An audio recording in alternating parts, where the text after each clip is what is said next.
Hey everyone! I am so sorry that I have not gotten on here. You can probably tell from my voice that I have been extremely sick. I ended up getting a double ear infection. Joy, not really. My son was sick, trying to get through Thanksgiving, Black Friday. I work in retail. That was bananas, and now dealing with this. So, my ears are still clogged and I'm still like super plugged up and stuffy, so forgive my voice and if I, have to take a sip of water or something like that. So I know I said that my next video was going to be about the insurance aspect of gastric bypass. So I have Blue Cross Blue Shield through my employer, and they actually have been pretty awesome throughout this whole process. So I know a few people who have been through the OHSU program, which is the Oregon Health and Science University here in Portland, Oregon, if you're not familiar with that. And so I kind of just immediately thought of them when I started my research. So the first thing I did was call them up. They have, a website that has all of the details. So before you can even talk to a doctor, they make you take this webinar. I think it was maybe 30 minutes or so. It was like this video. And then you have to fill out this huge questionnaire. And then they asked me to reach out to my insurance and make sure, I have my notes here from when I talked to her, make sure to get any requirements for surgical considerations, any exclusions for weight-related treatment, any supervised diet or weight loss requirements. So I did that. So Blue Cross Blue Shield, the whatever plan I have through my employer, they required a 6-month supervised diet.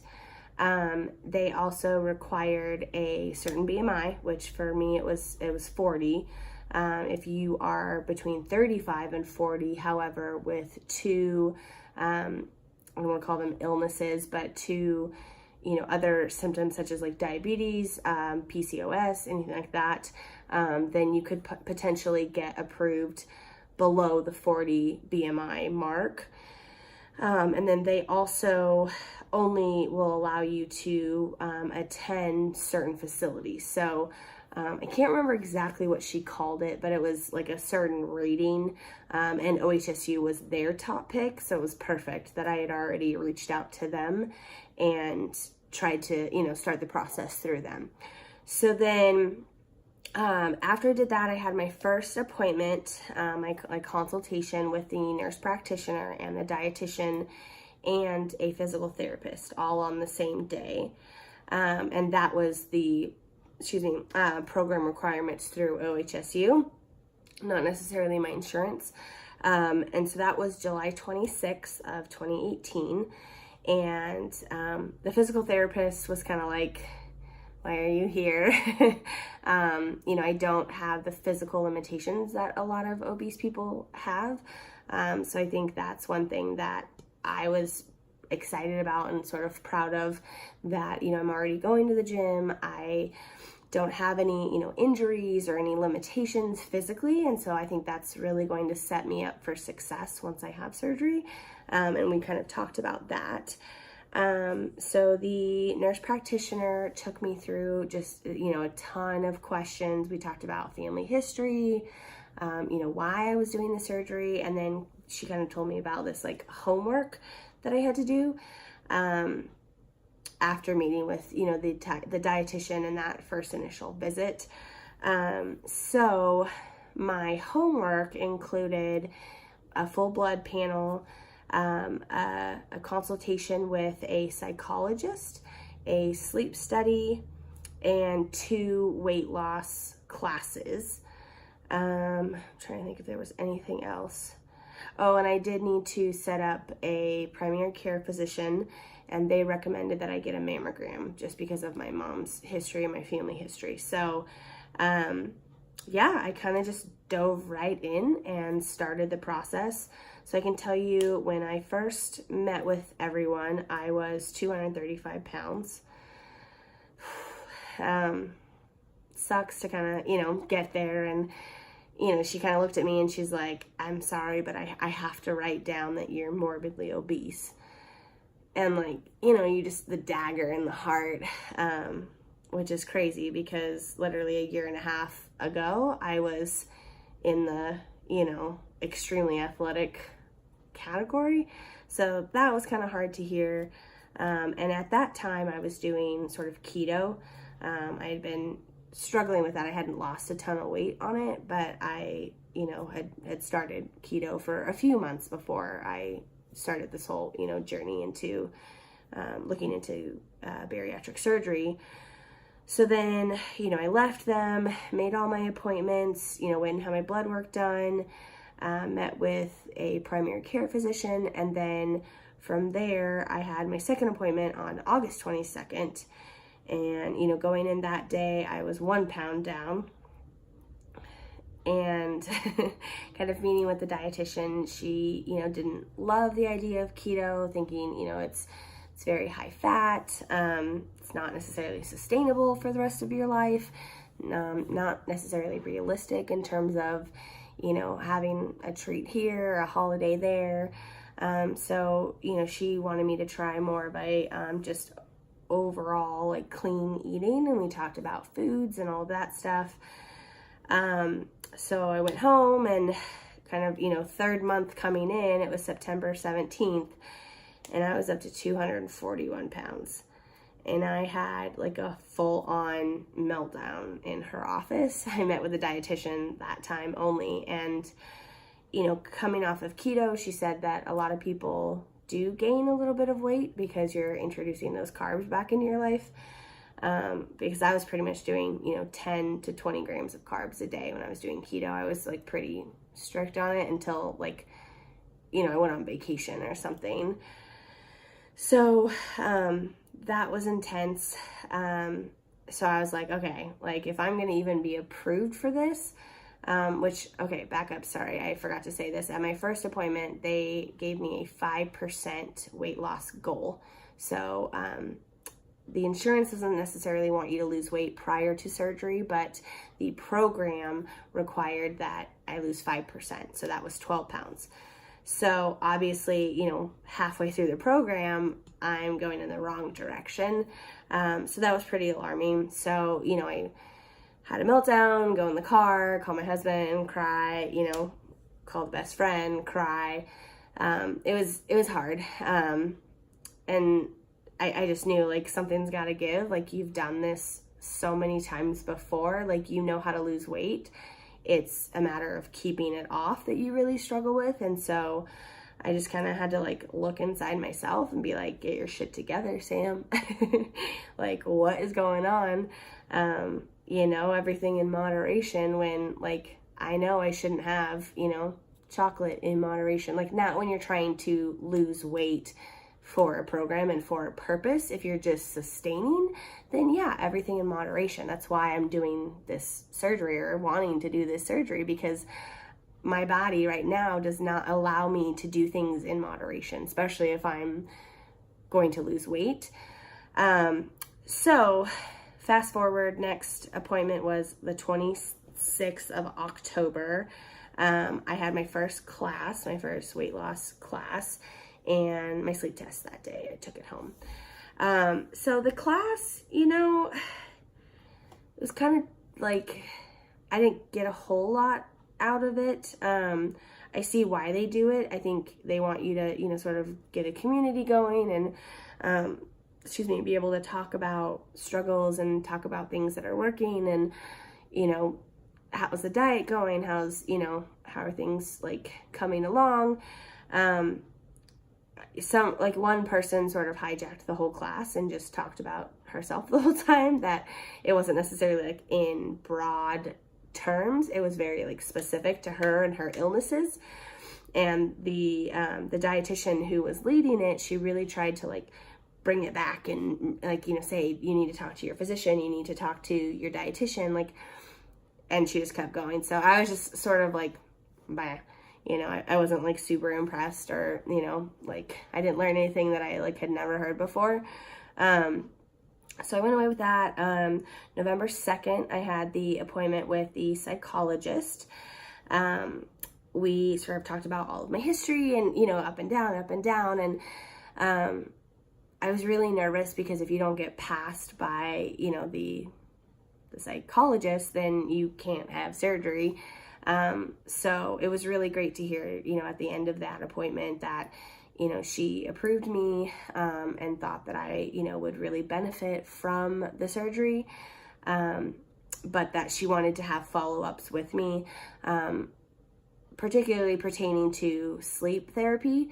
I have a really hard time falling asleep just because of my anxiety, and also I get a lot of like acid reflux at night, so that's painful. You know, when I'm laying down, I'm a stomach sleeper, so I think that, you know, the extra weight kind of pushes on that. So I'm going to be following up with her on that part of it, and then, you know, just how to cope.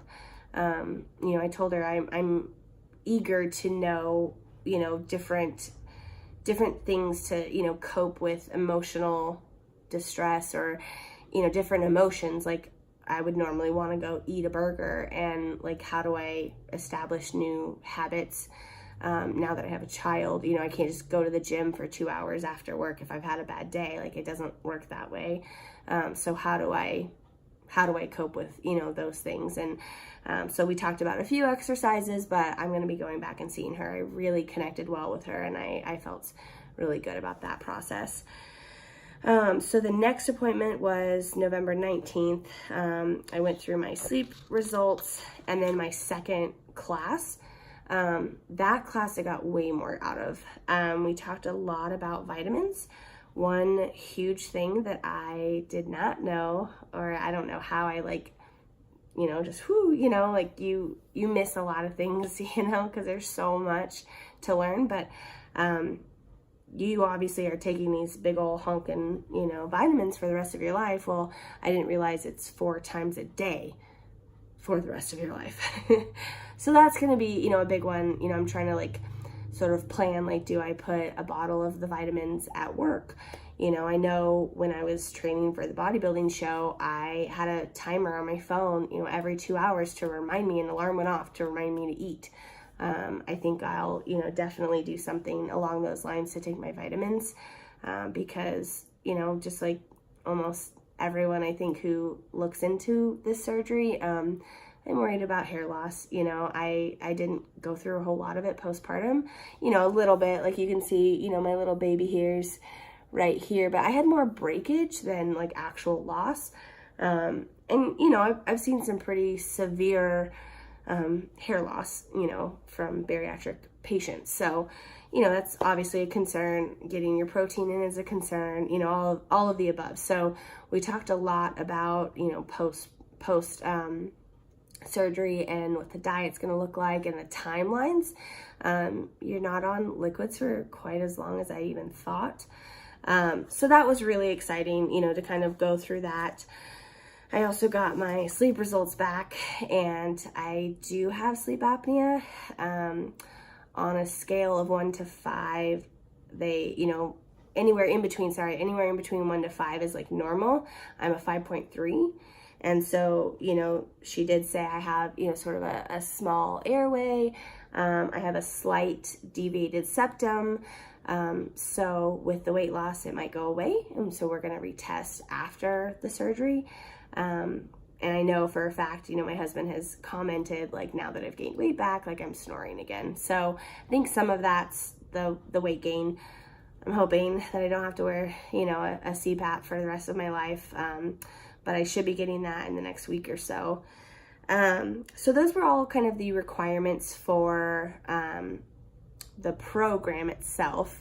When it came to Blue Cross Blue Shield, you know, their only requirement is that you are under a supervised diet for 6 months. So exciting news is I have my last appointment next week, December 6th. kind of that final weigh-in. And I called the insurance company. It doesn't have to be 6 months to the day, so I don't have to wait until, what was my first appointment? I think it was the 26th of July. So I don't have to wait until the 26th of December.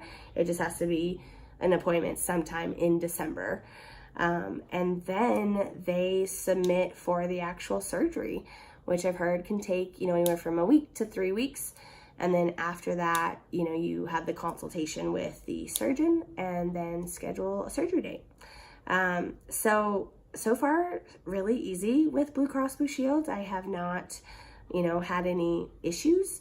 Unfortunately, I meet the requirements. So I don't know, obviously, if you didn't meet that BMI requirement, how difficult it would be to go about, getting approval. And then I will definitely keep you guys posted on, when I actually get approved and when things get submitted and how long that takes. I'm guessing it's going to take a little longer just because it's December, it's the end of the year, it's the holidays, that sort of thing. So I'm really not anticipating surgery until around February. In a perfect world, I would love to do it in January or even the end of December. I'd be fine with that, sort of like new start to the new year. But if not, it's fine. My birthday's in February, so like that would be also cool, like to do it in February and like have one last hurrah, seeing as last year on my birthday I was breastfeeding and the year before that I was pregnant. So I haven't really had like an adult like 30, dirty 30 bash. So that might be kind of fun, so I'm trying to like look on the bright side and not get too wrapped up in the time that things take, because I've heard, obviously insurance companies drag their feet. But, I think they really look at bariatric surgery as like a preventative, procedure, really. They're probably going to have to spend less on me in the future. If I did develop diabetes, if I developed any other, health issues because of excessive morbid obesity. So yeah, my experience has been pretty easy so far. I don't obviously, know if you had private insurance, if it's any different, but that's kind of nice. I've heard like in Canada, it is considered an elective surgery and insurance will not pay for it at all. So I'm really grateful that, here in the US and in Oregon, specifically, it's been a pretty simple process and an easy process. I know that, my company's insurance is amazing. My husband, works for the federal government and my insurance is better than his. We did the math of like adding our son when he was born, and it was cheaper for him to be on mine with the same coverage. He has Blue Cross Blue Shield as well. So I am really grateful, to have a company that provides such amazing benefits.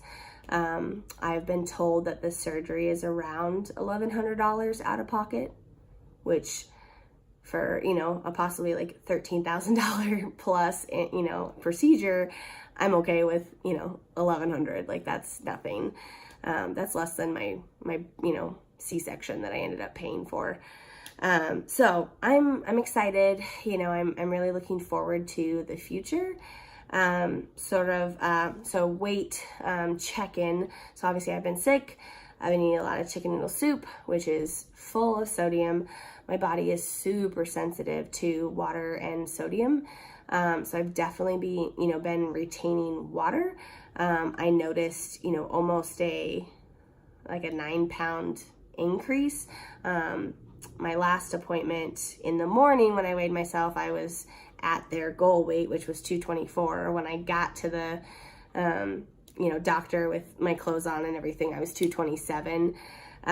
So, from 224, I was back up to like 233, 232 when I was like in the thick of being sick. And now every single day I'm seeing, a pound go down, 2 pounds go down. So tonight I actually just weighed myself right before dinner, and I was at 227, when this morning with nothing in my stomach and no clothes on, I was 228. So that water is, really just flushing out. So I'm gonna, just keep on track and being healthy and, eating healthy and mending my body. Hopefully I can get back in the gym, early next week. I'm really just gonna allow my body to rest, because that was what got me into this, double ear infection issue in the first place. Was I didn't stop.